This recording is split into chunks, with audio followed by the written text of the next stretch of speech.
Tere tulemast Argipäeva pooltundi. Mina olen Margarita, olen raamatupidaja, ettevõtja ja ka alustavate ettevõtjate konsultant. Ja tänases saates on meil külaliseks isiksuse tüüpide ekspert ja treener, konsultant ja koolitaja Kaido Kubri. Tere, Kaido! No tere, tere!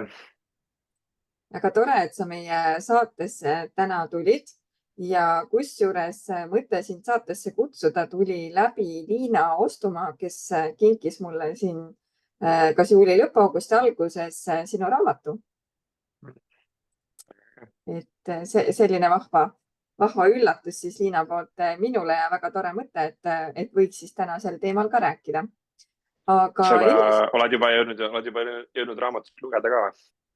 Ja, ma olen raamatut jõudnud lugeda ja kes ei tea, siis me räägime sellisest raamatust, et miks inimesed ei võiks lihtsalt normaalsed olla. Ma ei ole raamatut jõudnud veel läbi lugeda, olen täitsa aus. Ma olen 86. lehel. Et ma olen teel sinna poole. No see ongi selline hea raamat, mida saab nagu natukene jälle vahepeal jätta kätte ja jälle loed ja siis saad jälle natuke taipamisi ja siis loed natuke jälle edasi. Ja just täpselt, et seal on selliseid äratundmiskohti on üllatavalt palju isegi juba siiani olnud, et tõesti saad isegi aru, et need asjad ei ole nii mustvalged, kui ennem on tundunud, et see on ikka natuke ristmoodi. Aga enne kui me hakkame siis täpsemalt sellest rääkima, et miks inimesed ei võiks siis lihtsalt normaalsed olla, ma uuriks hoopiski sinu ettevõtluse teekonna kohta, et kus see üldse kõik alguse sai? No, ettevõtlusteekond, selleks küsimuseks ei olnudki nagu täitsa valmis. Ma arvan, et see ettevõtlusteekond mul on olnud, see on hästi salaja sisse hiilinud, sest ta ei olnud otseselt nagu eesmärk omaette, aga lihtsalt ühel hetkel sain aru, et ma teen siin inimestega mingeid kohtumisi ja coaching uid ja mul on midagi, mida inimestega nagu jagada. Ja siis sellel hetkel, see oli siis umbes mingi 13-14 aastat tagasi, ma sattusin tegema ka sellist asja nagu Cashflow klubi vedasin, et seal Peeter Pärtel ja Vallo Arumäe ja need mehed tõid siia siis sellise Cashflow mängu ja Robert Kiyosaki ja kõik need õpetused. Ja siis sealt ka ikkagi tuli, et kui sa tahad selle Kiyosaki risti järgi, et kuskil edasi liikuda, et siis sa pead liikuma ettevõtlusesse, et eks siis selline kuidagi, et kui üldse on nagu elus mingigi mõte nagu selles suunas, et tahaks ikkagi mingil moel endale nagu sellist materiaalset rahalist küllust nagu ka luua, siis tegelikult nagu palgatöötajana ehk siis selles mõttes nagu palgatöötaja, et sa müüd oma teenust ainult, müüd oma aega raha eest nii-öelda, et sellega nii-öelda ikkagi rikkaks ei saa või no sellega kuskil tuleb piir ette, et meil on küll väga kõrgelt tasustatud nagu palgatöötajaid ka, aga nad on nagu pigem üliharulased, et ehk siis selleks, et sinna nagu jõuda sellisele tasemele, siis sa hakkad ikkagi väga palju survet ja pinget ka, et eks siis panna see sama energia ettevõtluses oma äri ajamise alla ja selle selliseks nagu nende põhitõdede selliseks õppimiseks, mis selleks vaja on, seal mingisugused raamatupidamislikud põhitõed ja lihtsalt äri ajamise põhitõed, et need tegelikult see panus toob rohkem tagasi läbi oma ettevõtte versus, kui sa üritad sama panusega palgatööl jõuda sellele tasemele, kus sa tahad jõuda. Et see mingi taipamine käis läbi sellise Cashflow klubi, Cashflow mängimise käis ära ja siis sealt edasi tegelikult oli juba valikuid lihtne teha.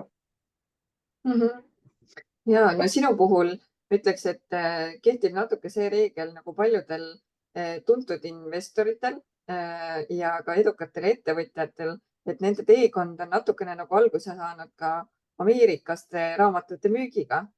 Ja sina oled samamoodi kuskilt sealt alguse saanud, et räägi natukene oma sellest Ameerika teekonnast ka, et kuidas see sind tänaseks mõjutanud on?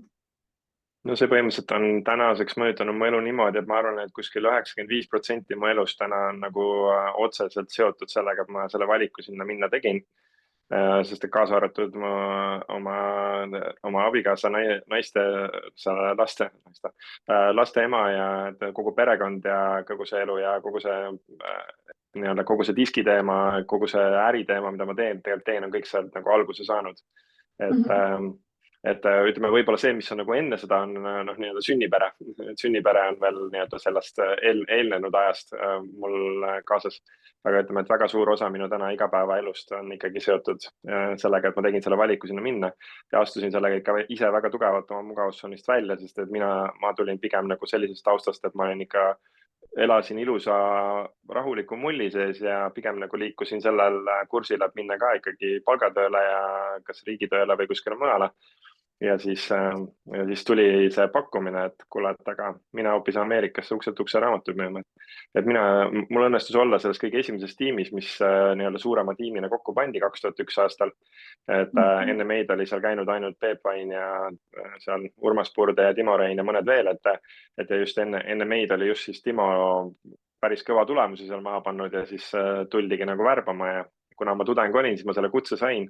Esimese hooga olin küll nagu suht skeptiline, aga see oli, et mõtlesin, et ma vähemalt nagu seda, vähemalt lähen proovin, et lähen vaatan, kuidas sellega läheks. Esimene suvi oli ikka täiega raske, sest et ma olin klassikalises mõttes, ma olin pigem selline nohiklik, nagu tagasihoidlik, vaikne, tubli eestlane ikka. Aga et seal, mis on nagu äge, seal on see, et see keskkond ikkagi raputab välja. Ja ma arvan, et see andis mulle esimese sellise hästi suure kogemusega sellest, et kuidas keskkond ikkagi mõjutab meid. Et kui tahta muutuseid luua oma elus, kui tahta ka, nagu me räägime ka ettevõtlusest näiteks, et kui inimesed tahavad hakata ettevõtlusega tegelema või tahavad selles edasi liikuda, siis ülioluline on see, et mis keskkonnaga või mis inimestega sa ennast ümbritsed ja kus sa oma aega veedad. Et meie kõige suuremad nii-öelda takistajad on tavaliselt kedagi sellist, keda me väga ei arva, et on nagu tegelikult need inimesed, kes on nagu harjunud meie ümber eelnevalt olema, sest et nemad on harjunud sellega, et me oleme sellised, nagu me oleme. Ja siis see muutuste elluviimine ja selles olemasolevas keskkonnas olemasolevate inimeste keskel on teinekord nii keeruline, sellepärast et nad justkui väliselt nagu ka ju kõik ju toetavad meid ja nad tahavad, et meil läheb hästi, aga alateadlikult, et ma aastaid jooksul hästi palju õppinud ja uurinud alateaduse kohta, et meie alateadvus toimib niimoodi, et me tegelikult alateadvus tahab tuttavat, tahab, et me püsiksime seal, kus me oleme. Ja siis, kui sina lähed nagu teise keskkonda, kui sina hakkad muutuma, siis need inimesed, kes on sinuga harjunud, et sa oled nagu mingit moodi, siis nemad tahavad sind sealt ikkagi nagu tagasi tõmmata. Et ehk siis just see, kuidas leida selliseid keskkondasid, ehk siis selle võrra sinu see Facebooki grupp on üliäge koht nagu, et ongi, et keegi, kes tahab ettevõtlusega tegeleda, et saab tulla siia ja siin on väga ägedaid teemasid, mida püstitatakse ja lihtsalt inimesi, kes lihtsalt mõtlevad sellistele küsimustele, kuidas oma ettevõtlust paremaks teha. Et lihtsalt sellises keskkonnas aega veeta juba, et see juba aitab edasi. Ja just, ja mina olen ka ütlenud, et nende laivide üks eesmärke ongi see, et ettevõtjaid ka mugavustsoonist välja tuua. Et muidugi ma tean, et kes ongi juba tuntumad inimesed, kes rohkem on juba esinemistel käinud, et neil sellist esinemisnärvi ei ole. Aga mul on siin ikka olnud küll ettevõtjaid, kes on võib-olla pool aastat heal juhul tegutsenud, võib-olla alles mõned kuud ja see esinemisnärv on nii tugev, aga nad on ikkagi selle kutse vastu võtnud, et nad tulevad siia laivi ja tegelikult nad on enda jaoks saanud väga ägeda kogemuse ja ma usun, et see kogemus annab neile hiljem ka selle julguse, et nad julgevad ka avalikult teistele rääkida sellest, mida nad teevad. Absoluutselt. Aga kui me nüüd räägime sinu raamatust ja sinu sellest valdkonnast üldse, siis paljudel meil ju kõlab tihtipeale ikka peas küsimus, et miks ei võiks teised ka inimesed tõesti lihtsalt normaalsed olla. Ja see tunne tihtipeale tekibki just sellepärast, et keegi ongi kuidagi erinev, kas oma käitumise poolest, kuidagi oma isiksuse tüübil. Et miks see siis nii ikkagi on? No ma kõigepealt esimese asjana, et kui on siin aktiivsemaid vaatajaid nagu ka, et tegelikult et see võiks olla see koht, kus, et kui tahta natuke kaasa rääkida, et siis võiks kirjutada kommentaaridesse, et mis on sinu jaoks normaalne ja mis ei ole normaalne. Et kas või mõtle mingisuguste viimaste olukordade peale, mis sul oma äris või ettevõttes nagu või ettevõtlusega seoses olnud on, et oled suhelnud võib-olla mõne kliendi või koostööpartneri või mingisugune inimese käes, siis et mis on see, mis tundub nagu normaalne ja mis on see, mis just võib-olla ei tundu normaalne. Et võid teha ka nii, et oleks konfidentsiaalne, et sa nagu oma sõpru bussi alla ei viska, aga et see normaalsuse koha pealt on, ma arvan, et ettevõtluses kõige suurem trikk on see, et me tegelikult vajame, et mis see ebanormaalne on, ebanormaalne tegelikult on teistmoodi, teistsugune, et ehk siis see on mingi teistsugune vaatenurk. Ehk siis, et on mingi olukord, vaata, et oluline mõista, et see olukord iseenesest, kõik olukorrad, mis meil on, need olukorrad oma olemuselt on ju kõik alati baastasemel neutraalsed. Nad on nagu valged, nagu see valge pluusmusina, nii et olukorrad tegelikult on nagu valged, neutraalsed, nad ei ole head või halvad, kasulikud, mittekasulikud, õiged, valed, onju. Neil ei ole nagu seda hinnangut ei ole juures. Aga me anname sellele olukorra hinnangu läbi oma selle prisma või läbi oma selle nagu selle filtri, läbi mille meie maailma vaatame. Ja mis see filter on? See filter on põhimõtteliselt, mina kasutan seda sõna alateadus, aga põhimõtteliselt see on kõik meie varasema kogemused, mis meil elus olnud on, mis meil on kokku kogunenud ja see on moodustanud sellise filtri, läbi mille meie maailma vaatame. Ja selle filtri põhiülesanne ehk alateaduse põhiülesanne on hoida meid elus. Ehk siis, mis tähendab, on see, et ta otsib, automaatselt otsib nagu tuttavat, otsib, et okei, kus ma olen selles olukorras varem olnud, mis siis juhtus, mis ma siis tegin ja mis siis tulemus oli. Ehk siis, et suur osa meie hetke käitumisest, nad isegi ütlevad, et 99,5% meie hetke käitumisest ei ole seotud praeguse hetkega, vaid ta on seotud meie varasemate kogemustega samasugustes hetkedes. Ja selleks, et me reaalselt tuleksime siia hetke kohale, ütleks, et nii, okei, ma praegu tühistan ära kõik oma varasema kogemused selle situatsiooniga ja ma tulen siia hetke kohale ja ma püüan siin hetkes nagu päriselt vaadata, kas tegelikult see probleem, mida mu alateadus tahab mulle öelda, et mis siin võib olla, kas see probleem tegelikult on siin olemas? Võib-olla siin ei ole seda probleemi, võib-olla mul eelmise kliendiga oli mingisugune raske olukord ja nüüd ma lähen räägin uue kliendiga ja nüüd ma projitseerin selle vana kliendi probleemi sellele uuele kliendile ka, et ma hakkan juba kahtlustama, et äkki sellel uuel kliendil on sama probleem. Tegelikult võib-olla ei ole. Et eks siis ongi nagu see, et me näeme asju erinevalt vastavalt oma filtrile ja kui me räägime nüüd ettevõtluses selles mõttes, et nagu tiimitööst või meeskonnatööst, et sa nagu erinevad inimesed on koos, siis sa tegelikult tahad, sa tahad, et sul on erineva vaatenurgaga inimesed tiimis ja meeskonnas, sest et nemad näevadki olukordi nagu erinevalt. Aga nüüd, ja seal see paradoks, mis tuleb, on see, et sa ühelt poolt sa tahad neid erinevaid inimesi, aga alateadlikult sa tajud neid inimesi ka ohtlikuna või sa tajud nagu nende vaatenurki nagu ohtlikuna. Et eks siis seal on kaks asja nagu korraga, et see on, nimetatakse psühholoogias on see kognitiivne dissonants, et see on selline tunnetuslik ebakõla. Et ühelt poolt jah, ma tahan, et sa oledki teistmoodi, ma tahangi, et sa näed asju teistmoodi, sest et tänu sellele sul on teistsugused oskused, teistsugused võimed, teistsugused tähelepanekud. Aga alateadlikult sa oled mulle kuradi ebamugav. Sõltuvalt siis sellest, kui palju teistmoodi sa ikka näed, et see on nagu see, et kui sa ikkagi näed nagu väga teistmoodi kui mina, siis sa ikka mulle ei meeldi. Ja siis me saadame sellist vastakat sõnumit välja ja kui meil ei ole piisavalt sellist eneseteadlikkust ja sellist vaatlejaoskust, et me oskakski jälgida, et jah, et ma saan ka aru, et siin praegu on ühel osa minust ma täiega vajan ja ma täiega soovin, et sa oled selline teistmoodi. Teiselt poolt ma jällegi, see on mulle ebamugav ja kui ma suudan mõlemaga nagu rahu teha, siis ma saan küsida, et okei, mis siin tegelikult praegu oluline on? Mis siin tegelikult praegu oluline on? Et kas siin on oluline see, et näemegi asju ühtemoodi või siin on oluline see, et ma tegelikult võtangi vastu sinu selle teistsuguse vaatenurga. Ja kui nende kahe vahel hakkab tekkima selline, mina tahaks öelda, mina püüan nagu sellega jõuda ikka sellise mängulisusena, et see oleks nagu mängulisem, et see ei ole, et kui me võtame seda liiga dramaatiliselt, et meil on niimoodi, et miks sa oled selline, miks sa mõtled niimoodi, miks sa arvad nii, ma olen nagu, et sest et ta ei ole sina, sest et ta on teistmoodi, sest et tema minevik on olnud teine, tema ettevõtluskogemus on olnud teistsugune, tema eelmised ülemused, kolleegid, kliendid, koostööpartnerid olid teistsugused, sellepärast ta mõtleb teistmoodi, et see on lühike vastus. Ja kui me teeme sellega rahu ja me püüame vaadata, et okei, et sa näed teistmoodi, mis on selles head? Mis on see hea, mis on see kasulik, mida me sellest võtta, mis on see, mida me saame siin olukorras praegu ära kasutada tänu sellele, et sinul on kõik see kogemus, mis sul on. Et õppida nagu väärtustama ja sama jutt on iseenda suhtes ka, et mis on see minu kogemus, mis mul on, et ettevõtjana nagu kõige sellega, mis ma olen teinud, et mida ma juba teen hästi, mida ma oskan hästi. Ja võtta seda vastu. Pikk vastus nii tuli. hea teema tegelikult tööalaselt ja tõesti ettevõtluses sa kohtud nii palju või sa puutud kokku nende erinevate inimestega, tegelikult nende samade probleemidega, et hästi raske on võib-olla mõista teisi inimesi mingites olukordades, et nii tööandjana töötajaid värvates, et see on täpselt nagu sa ütlesid, et sa nagu tahad neid erinevusi, samas nagu ei taha ka, tunduvad kuidagi ebamugavad. Ja samamoodi klientidega, et ma ju puutun ka kokku erinevate ettevõtjatega, kuna ma olen raamatupidamisteenuse osutaja ja samamoodi, et mingite ettevõtjate puhul mulle tunduvad mingid mingid kliendid, et nad on jube keerulised, sest nad teevad ise asjad nii keerulised, siis ma alati mõtlen, issand, miks sa teed nii keeruliseks, need asjad on palju lihtsamad ja nad saavad ka palju lihtsamad olla, aga nad alati suudavad hästi raskeks kõike teha. Ja nii raske on nagu oma peas kuidagi nagu leppida sellega või noh, okei, sa tead, et ta ongi selline, aga kuidagi ikka see nagu alati üllatab, et issand, jälle ta suutis nii keeruliseks teha.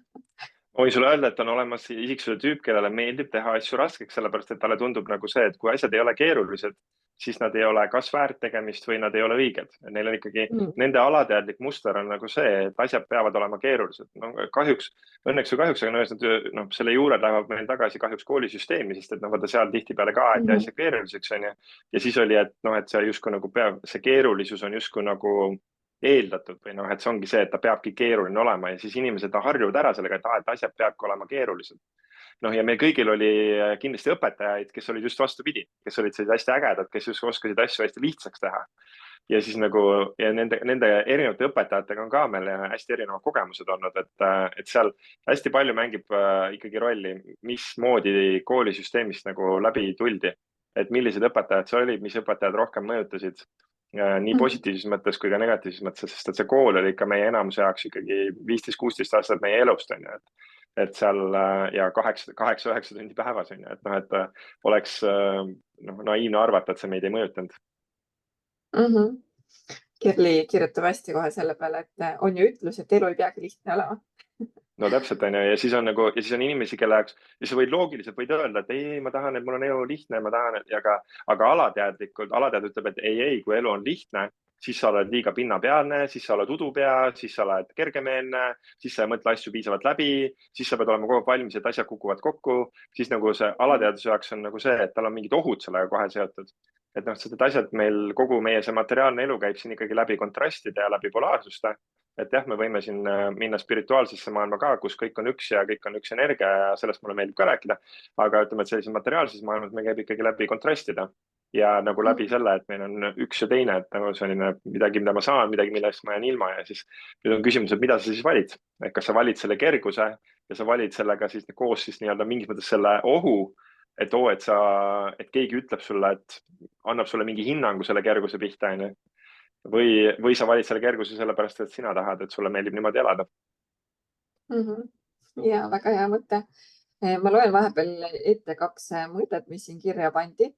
Kaja kirjutas, et tema arvates on olukorrad normaalsed seni, kuni üksteisega suudetakse suhtluses viisakaks jääda, isegi kui tekib eriarvamusi. Ja Kerli kirjutab, et normaalne on tema arvates see, et hoolimata meie erinevustest me ikkagi austame teineteist ja arvestame teineteisega, mõistame ja aktsepteerime teineteise erisusi ja ei võta isiklikult ja ei pane silti külge. Küll aga on alati oma valik, kellega teha koostööd ja kellega mitte. Ja eks see mõistmine ja üksteisega arvestamine ongi ju see täpselt see sinu teema, mida sina ju igapäevaselt analüüsid. Ja võib-olla üks kõige suurem asi, mis praegu kohe nende mõlema kommentaari peale mul käivitus, on see, et üks oluline oskus, mida endas arendada, võib-olla on see, et tehagi sellisel tasemel nagu kokkuleppeid. Et näiteks, meil hakkab koosolek pihta, oletame, meil hakkab koosolek ükskõik kellega, on ta siis kliendiga või koostööpartneritega või mingi kolleegidega. Et oluline on nagu selle koosoleku algul nagu teha, et okei, millest me siin räägime, mis on selle koosoleku nagu mõte, mis on selle koosoleku ülesehitus. Sest et on niimoodi, et kui meil koosolekule ei ole nagu suund antud, et mis koosolek meil siin praegu on. Ja noh, siis minu selle mudeli ehk siis selle diski järgi on põhimõtteliselt 4 erinevat põhitüüpi. Et on näiteks nii-öelda see punane või D-tüüp, et sellised koosolekud on sellised, et kuule, meil on praegu selline koosolek, et meil on vaja otsuseni jõuda. Meil on vaja midagi ära otsustada, meil on vaja, ja kuidas iganes me siit läbi läheme, me peame siit nagu selle koosoleku lõpuks, me peame selle asja ära otsustama, sest et selle asjaga on kiire, sellega mingi tähtaeg on kukil, see on vaja ära otsustada. Ja siis kõik saavad häälestusele, et okei, et me nüüd tahame, me häälestume sellele, et meil on vaja see otsus teha. No nii, vaatan, kas hääl ei püsi meil ilusti. Ja siis teine nagu on siis see, et meil on võib-olla selline koosolek, kus meil on ajurünnaku koosolek. Meil on see, et selline koosolek, kus me nagu lihtsalt viskame välja ideid, me ei kritiseeri midagi, me lihtsalt jagame, see on see kollane või I on ju selline, et lihtsalt ideid, mõtteid, mis oleks nagu kastist välja mingid mõtteid, mingid olukordade lahendamiseks. Aga me ei kritiseeri, me ei mõtle, kas see on võimalik, me ei mõtle, kas see on realistlik, me lihtsalt nagu pillume ideid, ajurünnak on ju. Siis esilik või see roheline koosolek on näiteks selline, et kui me lihtsalt võib-olla vahepeal on hästi, hästi kiire, hästi intensiivne olnud, me ei ole saanud üksteisega nagu rääkida, me ei ole saanud üksteisega, inglise keeles siis connect ida. Et ei ole saanud nagu, kuule, kuidas sul läheb? Ja siis võib-olla ongi selline koosolek, kus on, et teate, meil täna mingisugust tehnilist eesmärki ei olegi, meil otsuseid ei tee, me plaane ei tee, aga lihtsalt tahaks teada, kuidas sul läheb. Ja meil ongi lihtsalt selline koosolek, kus me saame kokku pool tundi, tund aega, lihtsalt räägime, kuule, kuidas sul läheb. Igaüks nagu jagab võib-olla emotsionaalselt, nagu, et mis tal parasjagu toimub, kuidas tal võib-olla stressitasemega on seoses selle viimase perioodiga, mis parasjagu olnud on, kuidas tal võib-olla kodus nagu läheb, et võib-olla midagi nagu olulist seal juhtunud. Ja võib-olla see. Ja siis 4. on ju see C või sinine, et see koosolek on selline planeerimise koosolek. See on selline koosolek, kus me nagu planeerime mingeid mõtteid, me kaalume võib-olla plusse, miinuseid, me vaatame, mis on läinud hästi, mis on läinud halvasti, me kaardistame oma olukorda, me tingimata ei pea mingi otsuseni, ei pea jõudma, aga me lihtsalt nagu kaardistame, et see on selline kaardistamise koosolek. Ja võib-olla siis mõned koosolekud on nagu 50-50 midagi, et ongi midagi, et võib-olla pool sellist connect imist, võib-olla pool planeerimist, võib-olla natuke planeerimist, natukene otsustamist, võib-olla natuke ajurünnakut, võib-olla natukene otsustamist, on ju. Aga et just, et see, et tuua nagu, et mis selle ruumi mõte praegu on, sest et ja siis me saame vaadata ka järgmisel hetkel otsa sellele, et kes on need inimesed, kes peaksid seda koosolekut juhtima, kes on selles asjas head, kes on head ajurünnakus, kes on head otsuste tegemisel, kes on head planeerimisel, kes on head teiste inimeste kuulamisel, sest et sõltuvalt sellest võiksid koosolekuid juhtida erinevad inimesed, on ju. Ja nendele võiks anda nagu sõna. Et kui seda kokkulepet ei ole või kui seda nagu sellist ühist nagu seda pinda ei ole, et mida me siin praegu üldse teeme, siis igaüks paneb alateadlikult oma suunas. Siis üks tahab nagu, see punane tahab otsuseid teha, kollane tahab lihtsalt ideid pilluda, roheline tahab lihtsalt, et vaatame lihtsalt, kuidas sul läheb, on ju, ja sinine tahab mingit plaani teha, on ju. Ja siis kõik 4 kisuvad nagu 4 eri suunas nagu korraga. Mis tähendab seda, et ei jõuta nagu väga kuskile ja kõik on justkui ühel koosolekul, aga kui seda kokkulepet ei ole, siis on nagu selline, et siis igaüks nagu taandub sellele, mida ta ise nagu teha tahab. Et selline oskus teha kokkuleppeid ja et oleks nagu ruumis keegi, kes on selline, oskab vaadelda ka nagu neid erinevaid oskuseid, erinevaid väärtuseid ja oskab olla, ütleme, et üks hea koosolek, mis on selle juhi roll tegelikult, juht on nagu moderaator. Juht on tegelikult nagu see, kes ütleb, et nii, nüüd sina paned suu kinni. Aitäh, et sa nagu selle teema kohta jagasid. Nii, nüüd ma tahan sinu käest kuulda. Nagu ütleb, mis on selles teemas oluline. Et juhi nagu see põhiroll tegelikult ongi nagu olla see vaatleja ja lubada nagu erinevatel inimestel tuua erinevaid vaatenurkasid ruumi ja jälgida seda, et inimesed ei sõidaks üksteisest üle nagu lihtsalt sellisel alateadlikul üksteisele ärapanemise tasandil. Aga see eeldab muidugi juhilt jällegi sellist kõrgemat eneseteadlikkust ja ruumiteadlikkust ja ruumi hoidmise oskust. Ja see kindlasti on omaette oskus, et seda ei ole niisama lihtne teha, et eriti veel ütlen puhtalt oma kogemusest, et eriti naiste seltskonnas, kus kipubki hästi kergesti jutt minema laiali kuskil hoopis muudele teemadele, et seal seda juhi rolli hoida on veel eriti keeruline või ennast kehtestada. No ongi, kui selle juhi eesmärk on nagu mingi asjalik pool, on ju, kui sa viitad siin naiste jutukusele, siis see pigem on selline kollane ruum, et ongi nagu, mis on tegelikult väga hea ruum loomingulisteks ideedeks, aga ta ei ole väga hea ruum otsuste tegemiseks või plaanide tegemiseks. Ja siis ongi nüüd see, et tõenäoliselt on, et nende naiste hulgas on ka neid asjalikke tüüpe ka, et siis nemad oleks vaja sealt ruumist ära eristada, öelda, et nii, meie lähme teeme nüüd siin asjaliku koosoleku siin teises toas ja teie siin toas teete ajurünnaku tuba. Ja siis on nagu selgem, et kui ongi niimoodi, et ei ole selge, et kui ühes ruumis koos on nagu selline, et kõige suurem energiaröövel meil by far nagu kõigi jaoks on ebamäärasus. On nagu see, kui me enda sees on ebamäärasus, kui meie ruumides on ebamäärasus, et just nagu see, et mida me teeme siin praegu, mida me siin üritame praegu saavutada. Ja siis, sest et siis, kui on ebamäärasus ruumis, siis tähendab seda, et meie alateadvus nagu saab lapata ja siis ta nagu tõmbab ühes suunas ja teises suunas ja arvab ühte ja arvab teist ja siis ta nagu alateadlikul tasemel läheb võitlusesse. Alateadvuse need 3 põhivõitlus nagu kaitsereaktsiooni on siis võitle, põgene ja tardu. Ehk siis esimese asjana siis võitle, et need, kes ka kaklema oma vahel või siis kõnnib lihtsalt ruumist minema, et teab, ma ei saa suga hakkama, sa ei meeldi mulle praegu, ma lähen minema. Või siis lihtsalt tardub, et oled küll koosolekul nagu kohal, aga juhe on kokku jooksnud ja lihtsalt mulle inglise keeles on, et lights are on, but nobody's home, et nagu silmad küll on lahti, aga nagu tegelikult kedagi kodus ei ole, sest et sa oled ruumist minema läinud, sest et sul on ebamugav.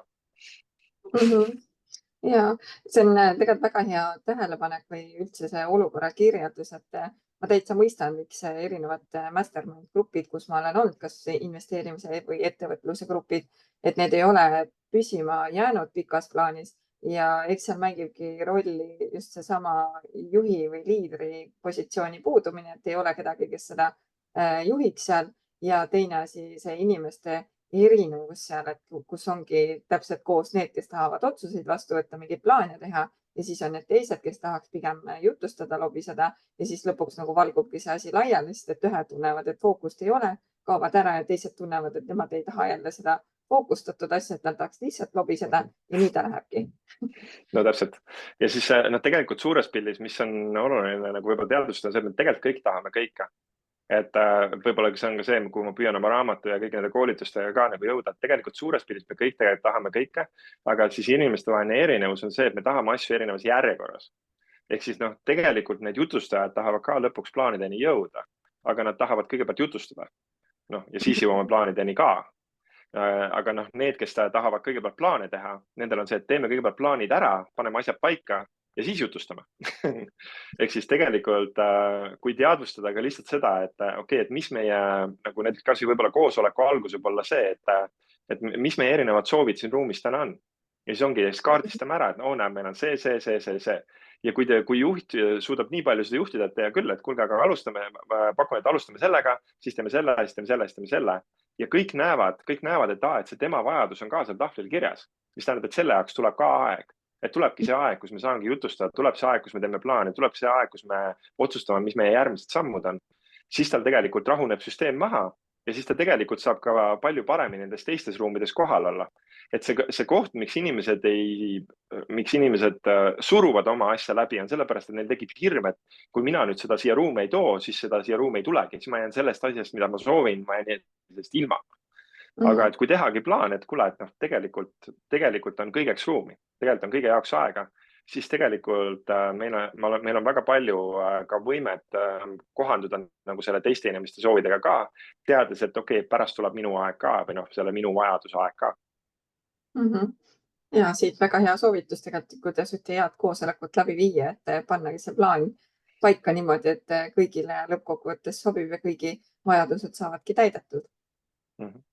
Ma küsin siis diski seisukohast, et üldiselt inimestel on ikkagi mingi arvamus, et mina olen seda tüüpi inimene, mina olen selline ja mina olen selline ja siis säädakse nagu hästi kinni sellesse isiksuse tüüpi, et mina olengi vot selline, just selline ma olen ja mina ei muutu ja midagi teistmoodi ei tee.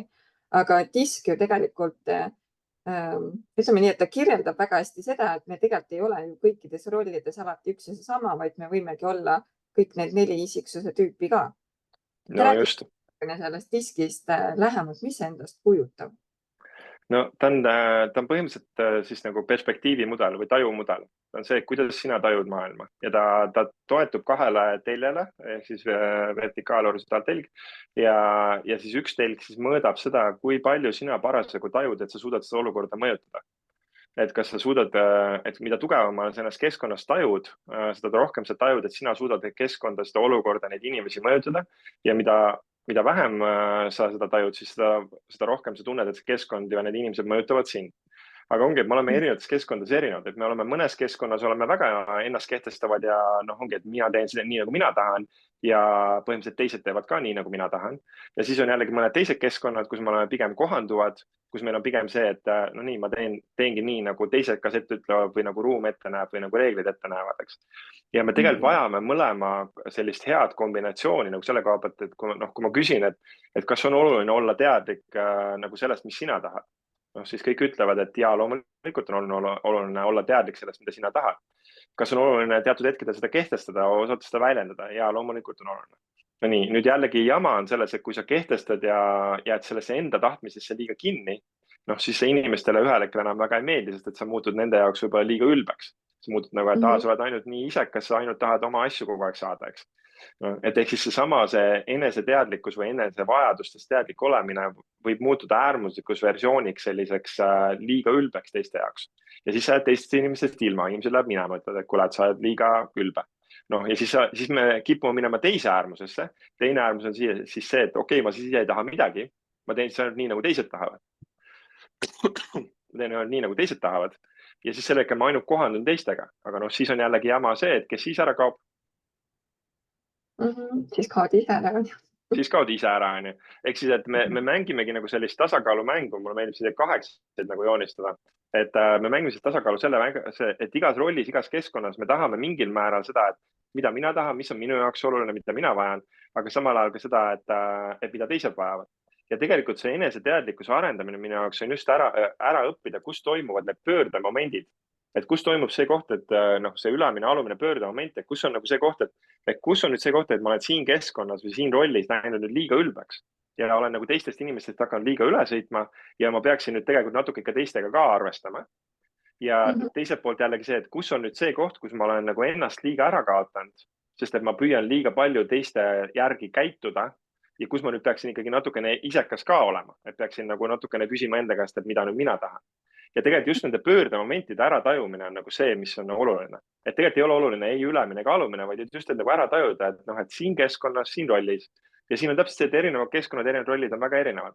Et võib-olla kodus lastega sa oled väga palju kehtestavam ja võib-olla töö juures, ülemuse juures pigem võib-olla väga kohanduv, näiteks on ju. Noh, mehed võivad olla tööl väga kehtestavad ja tulevad koju ja on sellised sussialused ja kukub pikali. Ja siis on nagu, et eks me kõik nagu tegelikult liigume nende ülemise alumise vahel. Aga meil on eelistused, meil on üldjuhul, mida ma siis oma diskianalüüsidega ka mõõdan, on see, et meil on tavaliselt eelistus ühes või teises suunas. Et on inimesi, kes on siis nii-öelda pigem ennast kehtestavad, pigem sellised tahavad ise juhtida ja siis on inimesed, kes pigem nagu kohanduvad. Eesti mõistes see protsent on nagu huvitav, et ütleme kuskil 30% on pigem sellised kehtestavamad, kuskil 70% on kohanduvad. Ehk siis 70% Eesti inimestest tunnevad ennast alateadlikult mugavamalt, kui nad saavad kohanduda sellega, et mida keegi teine ette ütleb.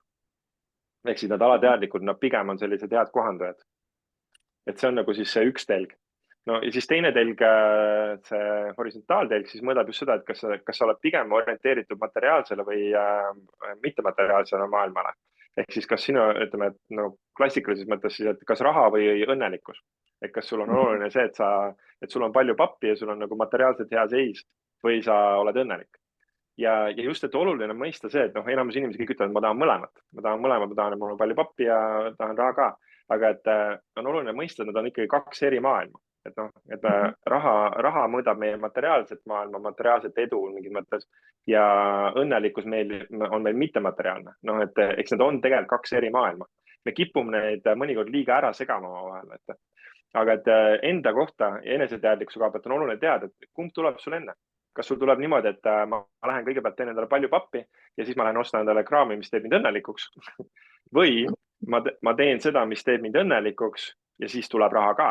Nii et kumb on sinu jaoks olulisem? Ja jällegi seal, ütleme, kui me räägime tiimidest või meeskondadest, siis on inimesi, kes on pigem ühel pool või pigem teisel pool. On inimesi, kes, et kuule, teeme töö ära ja siis lähme välja ja paneme pidu ka. Ja siis on need inimesed, kes ütlevad, paneme kõigepealt pidu ja siis võib-olla lähme jõuame tööle ka. Et eks siis, et igal ühel on nagu veidi selline oma nagu see prioriteetide mäng, et just, et erinevus on prioriteetides. Erinevus ei ole fundamentaalselt selles, et me nüüd tahame erinevaid asju. Me kõik tahame kõike. Me oleme inimestena väga tagasihoidlikud, me tahame kõike. Aga me tahame neid asju erinevas järjekorras ja siis nagu need konfliktid tekivadki just nende, et noh, üks ütleb, et praegu peaks olema prioriteet C, teine ütleb, et ei, praegu on prioriteet C. Et üks ütleb, et praegu on prioriteet see, et meil koosolek hakkas pihta, nüüd võtame esimese punkti ja hakkame sellest rääkima. Teine ütleb, et ei, prioriteet on see, et me kõigepealt nagu connectime, kõigepealt küsime, kuule, kuidas sul läheb ja kuidas sul nädal läinud on ja lihtsalt saame emotsionaalselt üksteisega nagu kontakti. Et eks siis need on need põhierinevused. Ja, väga põnev. Teine küsimus samamoodi diskiga seotud. Introvert ja ekstrovert. Inimesed kipuvad samamoodi jällegi sildistama ennast, et nad on üks või teine. Aga ma saan aru, et see päris nii mustvalge ei ole, et kui sa oled introvertiks sündinud, siis sa elu lõpuni introvert oled ka. Ja meil eelmise nädala laivis oli just Mari-Liis Lukk käis laivis ja temaga tuli just juttu sellest, kus ka, et inimesed kipuvad ütlema, et näed, et mis sul siis viga, et sa oled ju nii julge ja esined ja kõike teed, et sul ei ole ju üldse probleem selliseid asju läbi viia. Aga me mõlemad jõudsime tegelikult sinna samma järeldusele, et me mõlemad oleme kunagi temaga olnud need introverdid need vaiksed tagasihoidlikud hiirekesed, kes on kuskil klassi nurgas ja kes ei taha üldse, et keegi nendega räägiks või et nemad peaks kuskil esinema või midagi tegema. Mis tähendab, et sa saad muuta oma elus mingeid asju ja ei ole nii, et sa sildistad, et ma nüüd olen üks või teine. Kuidas diski seisukohast sina neid asju näed? Esiteks minu poolt siinkohal tervitused heale sõbrale Martin Margile, kes on just tegemas sellist asja nagu Introvertide Akadeemia, mis just nagu põhimõtteliselt keskendub sellele.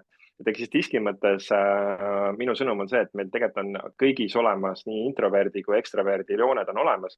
See küsimus jällegi see prioriteetide mängus, et mis tuleb enne. Et eks siis, kui sa oled pigem introvert ja vähem ekstravert, siis on see, et siis see põhimõtteliselt see järjekord käib niimoodi, et ma pean kõigepealt lubama endal olema hästi introvertne. Näiteks, kui mul on koolituspäev tulemas, siis ma tavaliselt planeerin ette nagu pigem rahulikuma päeva, kus ma saan olla pigem omaette vaikuses, pigem nagu, sest et minu baasloomus on ka pigem introvertne, minu baasloomus on see roheline, sinine, SC. Et selline suhtlemine nagu ka sinuga siin on ju, see on minu see ekstraverdi osa, aga ta tuleb selle arvelt, et mul on nagu eelnevalt ja järgi nagu mingisugused introverdi ruumid.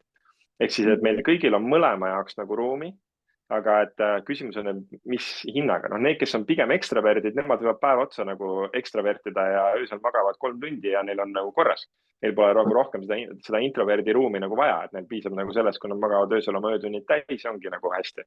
Aga noh, need, kes on nagu pigem introverdid, nemad peavad päeval ka nagu endale seda vaikust, meditatsiooni, puhkamist, nagu ma ei tea, lõunauinnakut, midagi selliseid asju lubama. Ja kui nad seda lubavad endale, see introvertide võib-olla kõige suurem tagasihoidja selle nende ekstraverdi poole eest on see, et neil on hinnangud oma sellele introvertsele loomusele ja neile tundub, et see on justkui nagu vale. Noh, et neil on, et miks ma juba ei ole ekstravert, miks ma juba ei räägi kõigile seda imelist asja, mida ma teen, on ju. Mul on, et aga võib-olla sa ei pea kohe veel, võib-olla sa veel ei ole valmis, võib-olla sa veel ei ole valmis, võib-olla sa veel ei ole valmis, võib-olla sa terve tänane päev ei ole valmis, võib-olla sa homme ka ei ole valmis, võib-olla sa terve see nädal ei ole valmis, võib-olla terve see kuus ei ole valmis. Aga siis ole selles niimoodi, et tee sellega rahu, et ära anna endale pähe sellel hetkel. Sest et nagu ma ütlesin enne, vaata, et ebamäärasus on see, mis nagu rikub kõige rohkem asju, on ju.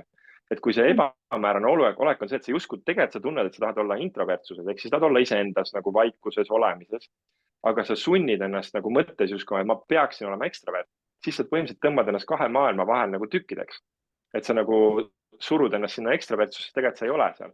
No siis mul on, et kui sa näed, et sa seal praegu ei ole, nagu siis vali üks või teine, nagu, et tule siis rahulikult siia introvertsusesse, tule vaikusesse, hinga rahulikult, kõnni rahulikult ringi, mine käi looduses, kuule head rahulikku muusikat, mine käi välisveekogus ujumas, tulimaa, õhk ja vesi, igasugused loodus toetab üli hästi.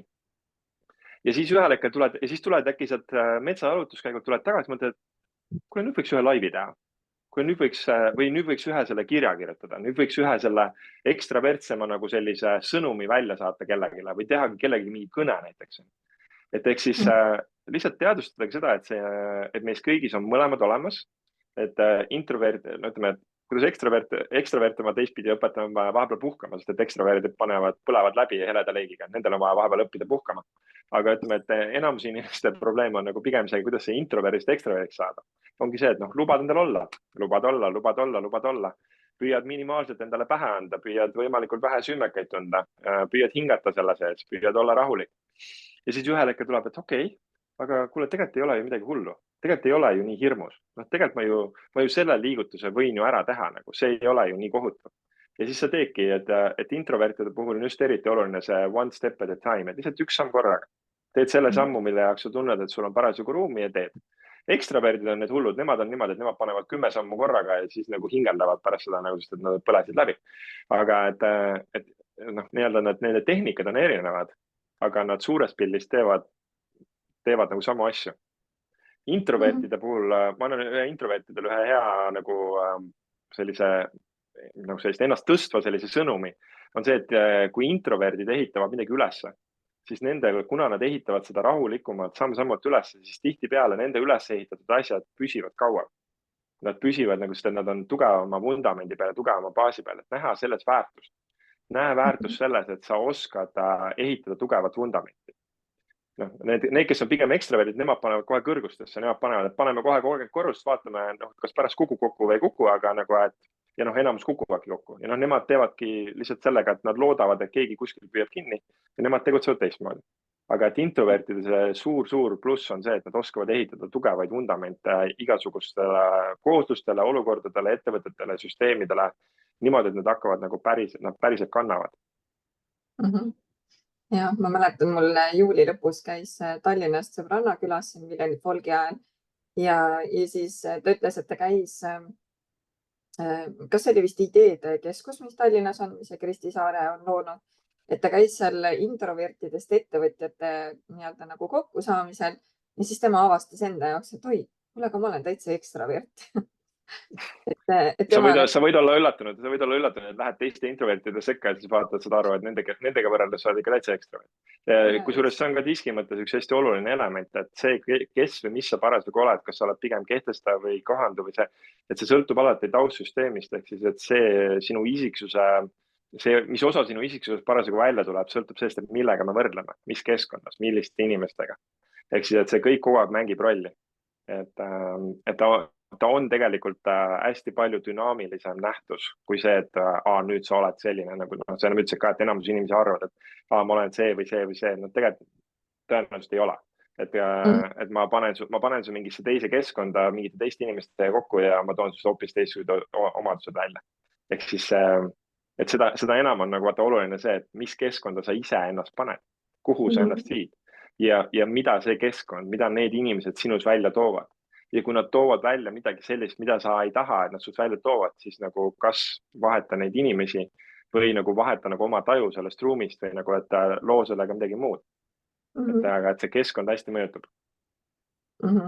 Ja see tihtipeale tegelikult ongi ju see ka, et me peamegi ennast sealt mugavustsoonist välja rabelema selleks, et me suudaks seda keskkonda vahetada, et võib-olla ma ei tea, mingis nooruse eas võib-olla ongi just sulle meeldibki, sa oledki sellises keskkonnas, kus on palju lärmi, seal on muusikat, pidutsemist, aga samas sa tahad sealt kuskilt välja saada ja siis see ongi täiesti ebamugav, et sa pead loobuma sellest, näiteks vahetama inimesi enda ümber aga samas see on õppimise koht. Et seal, kus ei ole mugav, seal sa õpid. Jah, räägitakse, oli üks selline mees nagu Rudolf Steiner kunagi, kes on ka Waldorf pedagoogika looja ja tema nagu uuris sellist teemat, mis on tegelikult laiem teema, on see, et tema uuris 7 aasta tsüklite kohta. Et just, et inimestel elu käibki 7 aasta tsüklites ja kuskil hiljuti mingi eelmine aasta kuulsin mingit seost ka selle kohta, et naistel käib natuke kiiremini, naistel on 5 aasta tsüklid. Ja siis ma olen nagu pärast seda, kui ma olen mõndade naistega nagu sattunud nagu rääkima sellest teemast, siis kuidagi tundub, et nii ongi vist, et tegelikult me teame, tegelikult kogemuse pealt ju teame ka, et tüdrukud mingis mõttes nagu arenevad veidi nagu kiiremini, et sul üks 10-aastane tüdruk võib olla sama koha peal, kus sul on 14-aastane poiss, et on nagu see arengu koha pealt, et kuidagi tüdrukutel käib see kõige kiiremini. Ja vaatan naistel ka, et naistel on nagu, kes on 30-aastane naine on sama koha peal, kus on 42-aastane mees näiteks, või 40-aastane naine on sama koha peal, kus on 56-aastane mees. Et just oma sellise sisemiselt emotsionaalselt nagu tarkuselt, kohalolult, arengut ja siis ja kui vaadata nagu kas siis 5 või 7 aasta tsüklitena, enamus naistega, kellega ma olen nagu rääkinud, nad ütlevadki, et kui nad hakkavad vaatama, et üritavad vaadata oma elu, et okei, kuule, siin on tegelikult oligi 5 aasta tsükkel, oligi 5 aasta tsükkel, oligi 5 aasta tsükkel. Ja ma enda puhul näen, et mul on nagu 21 ja 21 ehk siis 3x7 ja 3x7 on täiesti erinevad tsüklid olnud, et hästi erinevad õppetunnid olnud. Ja see on ka aidanud mul seda, et elu ei ole ainult 70-80 aastat, vaid elu on nagu 10x7, meeste puhul siis on 70 aastat, kui on siis 10x7 tsüklit. Ja mida puhtamalt nagu vaadata seda, et küll, et nende tsüklite eesmärgid ongi veidi erinevad, et nad ei pea olema ühesugused. Et see, milline on sinu 21-28 tsükkel, mehe puhul ei ole sama, mis sul on 42-49 tsükkel, milles mina olen praegu näiteks. Et nende eesmärgid on erinevad ja siis selle võrra ongi oluline arendada endas ja õppida endast tundma nagu nende sellele tsüklile vastavaid nagu iseloomujooni, inimesi, keskkondasid, mida sa sellel hetkel tegema pead, nagu, et kuidas sa peaksid sellega käituma, mida sa sellel hetkel enda ruumi nagu valid. Et see on ka minu jaoks nagu see on hästi põnev teema, et kuidas nagu tsükliliselt nagu oma elu vaadelda. Väga põnev. Kaja ja Kerli mõlemad ennem jätsid ka kommentaari siia, kuidas nemad ise peavad ennast introvertideks ja kuidas läbi ettevõtluse nad on pidanud õppima juurde neid ekstravertseid omadusi. Ja eks see ettevõtlus olegi omamoodi selline mugavustsoonist välja tulek, nii et väga äge.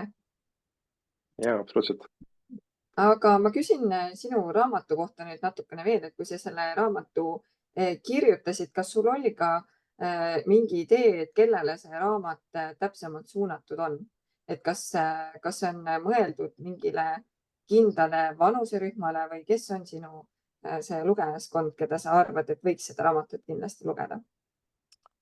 No minu enda jaoks oli nagu see, et mina lihtsalt kirjutasin sinna seda, mis tahtis minust nii-öelda nagu läbi tulla, et mul ei olnud sellel ikka see sihtgrupp otsa nagu silme ees, mul oli lihtsalt see, et mulle pigem nagu tundub, et need raamatu põhitõed on midagi, mida võiks kõik teada. Ja noh, kasvõi näiteks, kui seal on näiteks selle laste kohta näiteks teksti, siis on, sul on hea lugeda seda niimoodi, kui sa oled ise laps, sul on hea lugeda seda niimoodi, kui sul endal on lapsed ja sul on hea lugeda seda niimoodi, kui sa oled ise vanavanem ja sul on lapselapsed, on ju. Et eks siis tegelikult seal on nagu igale vanusele sellist sisu. Ja ma ise olen kuulnud, mul kõige ägedam kogemus oli see, et mu õde helistas eelmine nädal ja siis ta ütles, et tema 13-aastane poeg on ju siis reisi ajal põhimõtteliselt luges 2 päevaga mu raamatu läbi. Ja siis põhimõtteliselt andis emale nõuandeid, et kuidas ta nüüd peaks ikkagi temaga käituma. Või kuidas ta peaks nüüd temast ikkagi paremini aru saama, et miks ta on selline, nagu ta on. Ja siis mul õde luges ise ka läbi ja siis ma siin kuu lõpus lähen meeskonnale diskikoolitust tegema selle peale. Aga et ongi nagu tegelikult nagu hästi erinevas vanuses inimesed, et seal seda äratundmisrõõmu on hästi palju ja võib-olla kõige suurem asi, mida ma olen tahtnud selle raamatuga anda, on see, mis on minu arvates üks selline põhimõtteliselt ma tahaks öelda, et üks ja ainukene asi, mis meid inimestena ikkagi väga-väga läbi erinevate kihtide, läbi erinevate vanuste, läbi erinevate põlvkondade, läbi erinevate isegi riikide, kultuuride, mis meid tegelikult ühendab. Meil on üks selline soov ja see üks ühine soov on meil kõigil see, et meil kõigil on see soov olla mõistetud. Ma soovin, et mina oleksin mõistetud nagu sellisena, nagu ma olen, sellisena, nagu ma käitun. Ja mul on tunne, et see raamat, kui ma püüan inimestele seda anda, ma püüan anda seda tunnet, et kuule, ma mõistan. Ja anda kuidagi sellist mingit teataval mõttes nagu rahu nagu sellega, et sa oled mõistetud, sa oled nähtud nagu sellisena, nagu sa oled ja see on okei. Mitte lihtsalt okei, vaid suurepärane, et see väga äge, et sa oled selline. Ja siis lisaks sellele enda mõistmisele läbi selle, et see enda mõistmine nagu eneseteadlikkus tõuseb, siis me nagu mingis mõttes meil tekib ka teatud määral rahu teiste inimeste suhtes. Saame aru, et okei, aga ma saan ju seda sama anda ka neile või ma saan neid samamoodi mõista, nagu ma iseennast mõistan ja ma saan pakkuda neile seda tunnet, et nad on mõistetud. Sest see on meie see kõigi selline läbiv ühine joon. Siin paar nädalat tagasi käisin just rääkimas haridustreffil seal õpetajatele Paides, et seal oli mingi mitusada õpetajat oli seal publikus. Ja just ka, et on küsimus, et kuidas nagu need, praegu on selline vanema põlvkonna õpetajad ja noored nagu mingi 2000 pluss sündinud lapsed on ju. Et just, et kuidas nagu, et neid ühendab see, et neil on soov olla mõistetud. Ja tegime seal natukene mõtteharjutusi, et okei, mida saaksid see vanem põlvkond teha, et neid noori paremini mõista, et pannagi ennast nende olukordadesse, minu poolest kas või mängida koos nende videomänge vahepeal ja nagu püüda nagu mõista, kuidas nagu mõte töötab. Ja samamoodi noorematele, et lastel nagu see, et seal üks õpetaja tõi näite, et tuli mõte, et nad tegid 2 päeva nagu ilma nutiseadmeteta välja reisi, käisid kuskil reisil ja jätsid oma telefonid nagu koju kõik. Ja et mis tunne see on, et nagu siis saad aru, et okei, et see vanem põlvkond elaski niimoodi, et neil ei olnudki nagu mingit seadmed, vaid pididki inimestega lihtsalt päriselt rääkima, ei olnud kuskile kogu aeg ära joosta mingisse ekraani, eks. Ja just, et nagu see soov olla mõistetud läbi erinevate põlvkondade, vanuste, kultuuride ja see on see, mida ma püüan nagu selle raamatuga nagu tuua igale poole. Ja see raamat oligi siis seesama, mida ma alguses näitasin ka, et miks inimesed ei võiks lihtsalt normaalsed olla. Ja ma küll ütlesin, ma olen ainult 86 lehekülge läbi lugenud, aga ma tõesti väga soovitan seda kõigil lugeda, nii et kes vähegi huvi tunnevad ja on kirjutanud siia, et väga põnev teema, siis kommentaaridest leiate selle raamatu lingi ka. Ja ma viskan sulle sinna sooduskoodiga ka, et Kaido väikeste tähtedega Kaido 20, et kui seal Eduakadeemia lehel nagu seda mitte Eduakadeemia, vaid edukirjastus.ee/disk, et kui sealt seda raamatut osta, et siis ka Kaido 20 koodiga saad 20% soodsamalt selle raamatu ka. Väga super, nii äge selline sooduspakkumine. Kaja paneb kindlasti selle sooduskoodi siia kirja ka, nii et kes hiljem järgi vaatavad, siis leiavad ka selle sooduskoodi üles. Ma küsin veel korra sinu koolituste kohta ka, et sa oled maininud, et sa käid koolitusi tegemas.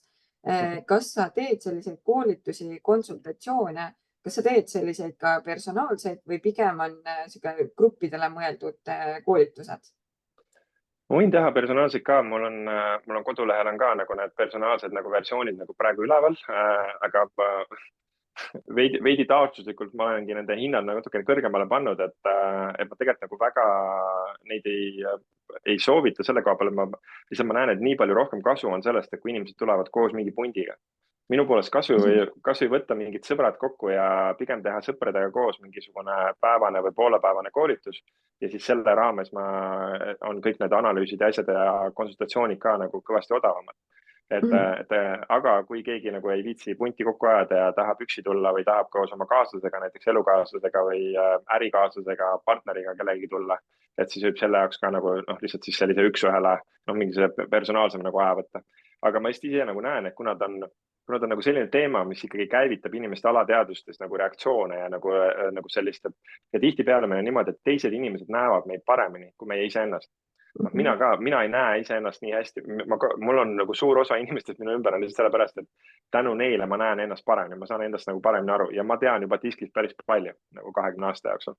Et eks siis, aga ikkagi nagu see enda nägemine on ikka nagu pagana keeruline. Ehk siis miks on hea tulla meeskonnaga või mingi teiste inimestega koos on see, et lihtsalt, et need taipamised, mis sealt tulevad, et need teised inimesed saavad aidata neid paremini meeles pidada, et siis on nagu suurem tõenäosus, et asjad lähevad nagu mingid taipamised või mingisugused otsused lähevad paremini nagu pärast ka tööle, sest et sul on nagu teised inimesed ka, kes kuulavad, et okei, kuule, me sinuga rääkisime ju sellest. Et kuule, kuidas sul sellega läheb, et siis on nagu rohkem sellist hilisemat tuge nagu nende asjade rakendamisel. Ja mulle tundubki, et see võiks olla meeskonnakoolitusena ka üks väga äge ettevõtmine, et sellist asja teha, et seda enam, kui meil ongi rohkem kodukontorid, kui meil oli see koroona siin vahepeal ja inimesed võib-olla nii palju enam kontorites kokku ei puutugi, siis vahest on just raskem üksteist mõista selle tõttu ja sellised meeskonnaüritused minu meelest on väga hea võimalus, kuidas inimesi jälle nagu rohkem kokku tuua. Just. Aga ma küsin lõpetuseks sinu käest, et sa oled ise väga palju õppinud seda diski, kõike seda inimeste analüüsi. Mis on sinu missioon täna, miks sa seda kõike jagada tahad, kuhu sa sellega jõuda tahad? Okay. No mina näen ikkagi nagu seda, et üleüldiselt mitte ainult Eestis, aga ka rahvusvaheliselt nagu selles mõttes nagu, et inimeste üksteise omavahelist mõistmist nagu suurendada ja ütleme rahvusvahelises mõttes ka sellega, et just see kultuuride vaheline erinevus. Et üks asi on see, et me siin võtame Eesti piires on ju mingi Eesti ühise taustaga mingid inimesed kokku, aga et see järgmine tase ikkagi ma ise näen nagu on rohkem mul see, et rahvusvaheliselt ka, et võtada erinevad kultuuridega inimesed kokku, et mul siin järgmine nädal on tulemas just üks rahvusvahelise ettevõtte koolitus, kus mul on 50 inimest on nagu ruumis ja seal on eestlased, lätlased, leedukad ja rootslased koos. Ja siis ongi nagu see, et just, et kuidas nagu neid erinevaid kollektiive nagu ka nagu omavahel koos toimima nagu panna, et ma näen, et see paelub mind, ma näen, et mul on nagu selles, miks ma seda teen, on see, et ma näen, et mul endal on selles teemas nagu selline lõputu huvi ja lõputu selline õppimise ja avastamise soov. Ja ma näen, et nagu need inimesed, kes teevad seda, mida nad peaks tegema, siis ma näen, et see on see miski, mis kirjeldab neid nagu selles teemas, see teema lihtsalt paelub neid nagu, et neil on selline lõputu õpetatavus või lõputu huvi selle teema vastu. Mul on nagu ülikeeruline inimestega kohati normaalselt juttu ajada, nagu, et ma lähen kuskile sünnipäevale või peole, siis nagu 2 minutiga nagu on mingi diski teema nagu laual, ja mul endale pakub nii palju huvi see ja vahet pole, mis nurga, on ta siis ettevõtted, ärid, lapsed, paarisuhted, suhe iseendaga, eneseareng, nagu iga nurga, nagu, et mul on nagu selline lõputu võime selle kohta nagu infot vastu võtta ja tänaseks on päris palju pagasid ka, et nagu juba päris palju nagu tean selle kohta. Ehk siis ma oskan näha mingeid mustreid ja mingeid süsteeme läbi ja mind hästi paelub selline, näiliselt tundub, et meil on siin inimene, kes ei ole, käitub kuidagi ebaloogiliselt, ei saa aru, miks ta nii käitub. Ja siis mulle meeldib nagu häkkida või nagu aru saada, nagu, et okei, aga mis see tema loogika on või mis on need mineviku kogemused olnud, mis on tema jaoks need elu muutvad kogemused olnud, mis on teda mõjutanud täna olema selline, nagu ta täna on. Et siin paar kuud tagasi tegin just ühe mehega konsultatsiooni, kes on pärit Lõuna-Aafrikast. ja siis tema lapsepõlv möödus nagu Lõuna-Aafrika Vabariigi siis nagu sellistel tänavatel seal on ju, et siis kujutad ette nagu ja nüüd täna elab siin Eestis mingisuguses heaoluriigis, kus on kõik nagu jumalast chill on ju, kui seal on põhimõtteliselt see, et sa võid kogu aeg surma saada. Ja siis kuidas tema alateadvust mõjutab see lapsepõlve, need reaktsioonid, kuidas ta täna ikka veel siin nagu käivituvad need mingid seosed. Ja et see on minu jaoks täiesti huvitav teema ja näen täiega ennast rahvusvahelisel tasemel nagu selle koha peal rohkem tegutsemas ka. Aga et Eesti on ikkagi kodu, Eesti on see, mida ma prioritiseerin ja ma tahan, et siin ennekõike oleks inimestel hästi. Väga äge. Ma arvan, et sinu tegemised aitavad inimestel rohkem sallivust ellu tuua ja rohkem üksteist mõista ja aru saada, nii et sellega võiks kõigi elu ilusam olla. Aitäh sulle, Kaido, et sa täna tulid meile nii põneval teemal rääkima. Ma soovin sulle palju edu ja kõikidele kuulajatele kasutage kindlasti sooduskoodi, sest see on tõesti väga hea raamat. Nii et aitäh sulle ja ilusat reedet ka kõikidele kuulajatele. Aitäh kutsumast ja teile ka ilusat nädalavahetust. Tšau! Tšau!